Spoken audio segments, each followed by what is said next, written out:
वाड्यात एवढ्या मोठ्याने आवाज पडत जातो. कोण आहे तो? अण्णा तो मुलगा विजय. मग ही कोण आहे? सून नयन. मग ही कोण आहे? मुलगी सुमन. मग ही कोण आहे? मुलगी हा? लग्नापूर्वी होती, आता आमची मंडळी. मग तू कोण आहे? गणपत ह्यांचं मंडळ. गणपत, विजय, नयना, सुमन, शांता, दामोदर. मग स्वरात रामू कुठे आहे? रामू कुठे आहे मला? गेला कधी? तिकडे नाही हो,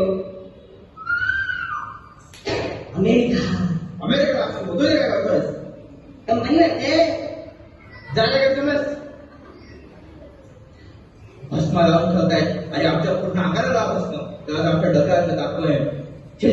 तुझ्याबद्दल काय स्वप्न बघितली होत्या सगळी माती मोड ठेवतो. गंगे आईचा फोटो काढलाय, काढवा लाखूस वाटते आईचा फोटो काढले असते आणि या लेकराची काय फोटो ठेवल्यावर तुमच्याच मुळे उलट बोलतोस. आता माझ्या दिशा नावाचं का नाही काढलं? श्रीमंत गेलेला म्हातारा